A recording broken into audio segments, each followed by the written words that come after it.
So it seems like we have a bit of autopsy report about Gabby Petito.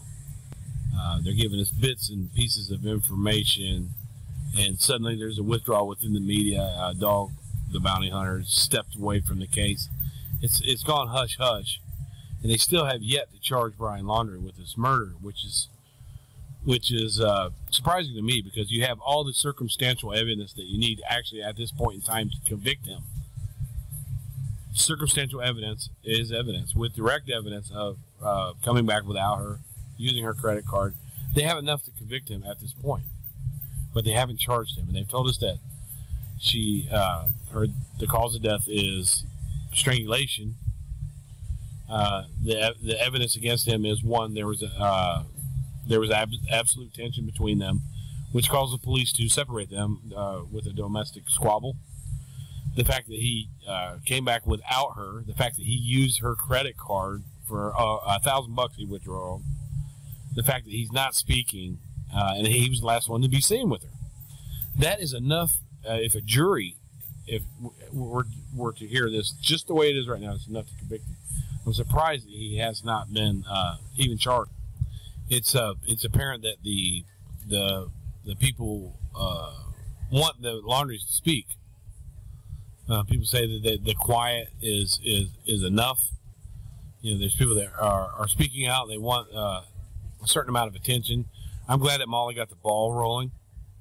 You know, she put the first laundry basket out there. And I believe, even though with help from Tiffany, that they came up with the idea to put a laundry basket out there. And people followed suit. You know, and there was 13 laundry baskets out there that we could see the laundries picking up off their lawn, but they left Molly's. Molly spoke up, and I appreciate her for that. She caught a lot of flack for that. But there's a lot of people that feel the same way. Other YouTube creators are looking for media attention. I don't think Molly was looking for media attention. She just showed up there. She wasn't planning on filming. She may have filmed the house and all that stuff, but other people recognized her when she got there, because that's just the character that Molly has.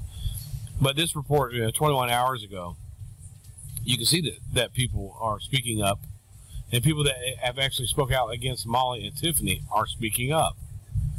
Yeah, but let's have a listen. The Gabby Petito case, we just found out how and when she died, so how could this impact the case moving forward? We've got live team coverage. That's where we start at 4 o'clock. Hello, everyone. I'm David Usher. And I'm Natalie Pasquarella. The coroner says that Gabby Petito was strangled. We also just learned she most likely died up to a month before her body was found in mid-September. Now, these details could shift the investigation as the manhunt continues for her fiancé, Brian Laundrie. We have live team coverage this afternoon. We start with News 4's Pacey Chang, live in Blue Point, Long Island. Pacey. Well, Natalie, it's the news that we have been waiting a long time to hear, something that we've always wanted to know. How did Gabby Petito die? Today, the coroner said it was death by strangulation and that her body was found 3 to 4 weeks after she was already dead. And the only person of interest in her disappearance, Brian Laundrie, has been missing for about a month. Gabby Petito's young life ended at the hands of someone else, the Teton County coroner announcing late this afternoon. We find the cause and manner to be death by strangulation, and manner is homicide. Her remains were discovered on September 19th in a remote Wyoming campground. A stone cross marks the place where search teams found her body. Immediately, the coroner said it was homicide. How it happened took longer to determine. We were waiting for various specialists to come in and help us with this investigation. We were waiting on toxicology to be returned, and it was just a matter of making sure we had everything right. Gabby Petito never goes outside. The 22-year-old Blue Point native was on a cross-country trip with her then-fiancé, Brian Laundrie. Their travels documented with filters and music on Instagram and YouTube. Just exciting, supporting, some personal issues. But police body camera video of a call in Utah told a different story. The relationship was strained, and the two had been fighting to the point where it got physical. Gabby's family, who visited her Blue Point Memorial today without speaking to reporters, were made aware of the autopsy results before today's news conference. Bryan Laundrie, the only person of interest in her disappearance, hasn't been seen since mid-September, and now a worldwide search for the one person who was traveling with Gabby when she died. I mean, it's obvious, you know, but at the same time, I don't know. I don't want to judge anybody, but they need to get moving on this. What? It seems like people are speaking out and they have personal thoughts about Gabby and how they feel about Gabby, and they wanted to show up at her memorial and show her support, and somehow they got in front of the camera.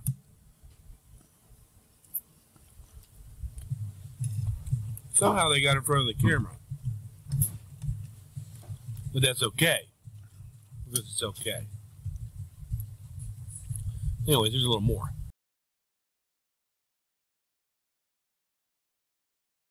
The Center Reach woman feels a kinship with Gabby. I was in a relationship like that where somebody tried to control everything I did. So when I see the way she was acting in the videos, it reminds me of this video. So far, has gotten, the video that I'm clipping this from has gotten 118,110 views, and there's 365,000 subscribers to this particular channel. And I want to for getting out there and speaking her truth and showing some love to the family. Now, she's probably going to say that they approached her to speak on camera, which the answer could have been, no, I don't want to speak on camera. I just want to be here to show my support personally for Gabby. But I remember one time when I said her name in a chat, and I was accused of doxing her and everything else, but she gave her name to this reporter and the place where she lived at. There's 118,110 views on this so far. But let's listen to what she has to say. That time in my life. And the Laundrie family attorney released this statement right after the news conference, while Bryan Laundrie is currently with Gabby. I was in a relationship like that where somebody tried to control everything I did. So when I see the way she was acting in the videos, it reminds me of that time in my life. And the Laundrie family attorney released this statement right after the news conference, while Bryan Laundrie is currently charged with the unauthorized use of news conference. Bryan Laundrie, the only person of interest in her disappearance, hasn't been seen since mid-September, and now a worldwide search for the one person who was traveling with Gabby when she died. I mean, it's obvious, you know, but at the same time, I don't know. I don't want to judge anybody, but they need to get moving on this. Hannah visited Gabby's makeshift memorial today. The Center Reach woman feels a kinship with Gabby. I was in a relationship like that where somebody tried to control everything I did. So when I see the way she was acting in the videos, it reminds me of that time in my life. And Molly also feels a kinship with Gabby and some of these other victims that national news is showing us. There's absolutely nothing wrong with Molly speaking out. There's nothing wrong with Molly saying how she felt that the Laundrie thing here. Next. And the Laundrie family attorney released this statement right after the news conference, while Bryan Laundrie is currently charged with the unauthorized use of a debit card belonging to Gabby. Bryan is only considered a person of interest in relation to Gabby Petito's demise. At this time, Bryan is still missing, and when he is located, we will address the pending fraud charge against him. The lawyer reiterating the fact that he is currently wanted on a bank fraud charge and that he is only a person of interest in Gabby's disappearance. We're live from Blue Point tonight. Paisley Cheng, News Corps, New York. All right, Paisley. Well, we do wonder if the autopsy results mean anything more for him as the investigation moves forward. Investigative reporter Sarah Wallace has more of our team coverage. She's in Bohemia. Sarah? Well, and David, as you know, the coroner didn't say very much beyond the fact that Gabby Petito died of strangulation. But that in itself could help prosecutors build an even stronger circumstantial case against Bryan Laundrie. What do you mean build it? They have enough circumstantial evidence with direct evidence, which is her body, compounded with the circumstantial evidence to convict him. There's no reason why he should not be charged. He's not been charged. He needs to be charged. That would be justice for Gabby at this point, just to at least charge him. What are they holding out on? Why all of a sudden it's quiet? The reporters are packing up. People are backing away. All of a sudden. Again, in my opinion, I don't think that we're going to get any answers from Brian Laundrie. Either he's gone, he's off himself, or if they catch him, he's not going to say a word. But the feds are acting very fishy to me. A couple of days after searchers found Gabby Petito's body in this remote section of Bridger Teton National Forest on September 19th, the coroner ruled her death a homicide. Her fiancé, Brian Laundrie, has not been named as a suspect in her death, but he's missing, and legal experts say if he's found alive after fleeing, that's tough to overcome for a jury. He is in flight right now. Certainly, evidence of flight is very important evidence at any trial, whether it's a circumstantial case or a direct case or both. So if you're his attorney, you don't commit to anything right now. What we know right now is this was no accident. This is a homicide. We don't know the degree of the homicide. We can only speculate right now. And certainly evidence of speculation and guesswork and hypothesis is not part of the trial. The coroner says DNA was found on Petito's body, but that may not be significant since the two were together. It could be important if it's someone else's. The FBI has not issued an arrest warrant for Laundrie. If it's someone else's, then they should tell us. For homicide, just for using Gabby's debit card after she lost contact with her family. But that could soon change. Do you think this puts pressure on anybody who might be helping him escape? Absolutely, and it should. You know, people don't just disappear off the face of the earth the way Brian Laundrie has. It would seem to me, given the way he lived his life, given the way he flew home to do something with his parents after Gabby went missing, it's likely that someone is helping him. Certainly to put a cause of death being strangulation, something really vicious and something so personal, that may really cause someone to say, I don't want to be helping him anymore. I don't want to be hiding him. I don't want to be assisting him. He needs to deal with this. That's right. And then when the people that are outside of the mainstream media show up at the house and say, you need to start talking, just like Leanna said, you need to start talking, that puts pressure on. Whether or not it'll work or not, that puts pressure on. Do you think that Brian's sister is not going to forget Molly? Do you think the Laundries are not going to forget these people? Now the police don't want people in front of her house now. I just wonder why there's so much hush hush now. It's very strange. And it seems as if 18 hours ago, Gabby Petito's mother has spoken out, and I'm going to take a look at that now. Bertolino told 8 on Your Side, while Brian Laundrie is currently charged with the unauthorized use of a debit card belonging to Gabby, Brian is only considered a person of interest in relation to Gabby Petito's demise. Gabby's mother, Nicole Schmidt, responded saying his words are garbage. While the coroner has revealed how her daughter died, the FBI is still building its case on who is responsible. Unfortunately, this is only one of many deaths around the country of people who are involved in domestic violence. And it's unfortunate that these other deaths do not get as much coverage as this one. And the coroner says Petito's body has been returned to the mortuary in Wyoming. The attorney for her parents says they're not making any more statements until, quote, they bring Gabby home. And Josh, tonight, the search continues for Brian Laundrie, the person of interest in this investigation that's captivated the country. All right, Justin Schecker live.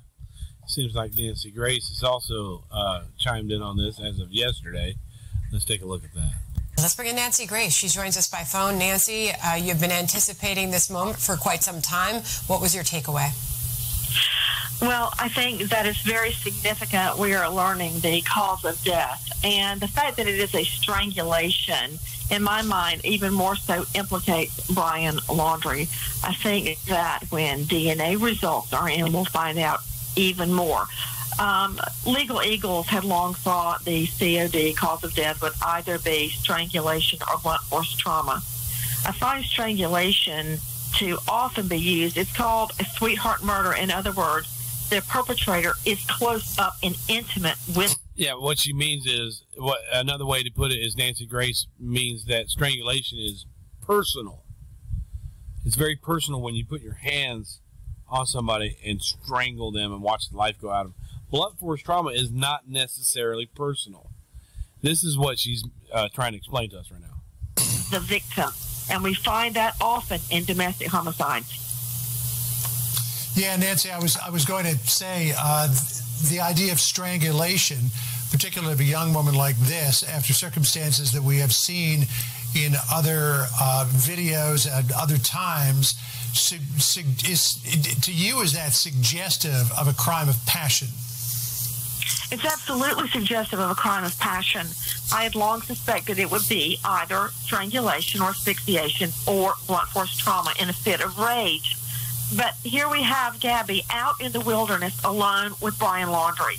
We know she was contemplating leaving him because so many people had just told her to reconsider the relationship. And there she is, alone with him, contemplating leaving. And statistically, the single most dangerous time for a woman contemplating leaving a relationship that's the single most dangerous time. And there she is, alone. What is really floors me is what it must have taken for him to leave her decomposing for 3 or 4 weeks. And I'm really happy in one way, or relieved is a better word, that they could even determine a cause of death due to potential decomposure of Gabby Petito. And as far as what the details we just learned, what they do in tying or potentially making the connection to Brian Laundrie in the court of law, Nancy, I would ask you, referencing what a Salt Lake City-based private investigator is quoted talking about in our .com piece today, saying that he was not going to be surprised if it was manual strangulation, or if he had choked her before. He said when he was watching that police video in Utah and she described how Laundrie grabbed her face during a domestic dispute, he said, the private investigator said that any victim who's been choked before, their natural reaction is to lower their chin to their clavicle to prevent that hand from going around their throat, suggesting that's what he saw her do in that video. Do you believe that law enforcement and lawyers are going to be able to make any sort of connection here? I absolutely do believe that. You know, it's amazing what type of DNA is left behind, be it saliva, blood, semen, epithelial, which is skin cells. I hope that the decomposure did not ruin or compromise any of his DNA, if in fact it was there at all. But I can tell you this much. The fact that she was strangled out there, and when you look at her in that body cam video from Moab, August the 12th, the way she kept holding her hand up to her chest, near her neck, I mean, it's very, very disturbing. I now think that investigators, police, FBI, will use extrinsic evidence, such as placing Brian Laundrie at that location or the vicinity near the time of death, to place him there with her. So there's no way for a jury to find someone else did this thing. You know, through phone records, through receipts, through nav system on the Ford Transit, the navigation system, placing him there at the approximate time of her death. They will be able to do it. Very interesting. Well, Nancy, you heard the coroner, Brett Blue, say that it may be, we may not know the exact date of death because of the state of decomposure of the body and the amount of time that the body went undiscovered. So if you're looking at that theory of trying to place Brian Laundrie in the same area at the time of her death, this coroner is suggesting that may be a difficult hill to climb. Well, I have no doubt in my mind they will not be able to pinpoint a day. But if I look at the last time she's seen alive, the next time he's seen alone, and those receipts of him traveling across the country based on the time that he got home and the time she was last seen alive, I bet your bottom dollar we'll get a 3 or 4 day window of her time of death. And if they can place him there in that campground at that time, it's over. Nancy, Stephen Bertolino, who represents Brian Laundrie's family, the attorney for the Laundrie family, has put out a statement following the reveal of the autopsy results, saying that Gabby Petito's death at such a young age is a tragedy. He writes, while Brian Laundrie is currently charged with the unauthorized use of a debit card belonging to Gabby, Brian is only considered a person of interest in relation to Gabby Petito's demise. At this time, Brian is still missing, and when he is located, we will address the pending fraud charge against him. Your reaction, Nancy? Well, that's exactly what I would expect him to say. That's what he's being paid to say. So I'm not surprised at all. He wants me to think about the debit card when I find out Gabby Petito was strangled dead and her body left to decompose, and I'm thinking about a Chick-fil-A drive-thru. Are you kidding me? He'd like me to think about that. But right now I'm thinking about Gabby Petito being strangled dead. And that is plenty of time to form premeditation and the time it takes to strangle someone. So now we know this was no accident. She didn't fall down and hit her head. She didn't fall into a ravine and drown. We know she died by strangulation. We know she died of asphyxiation. She was murdered.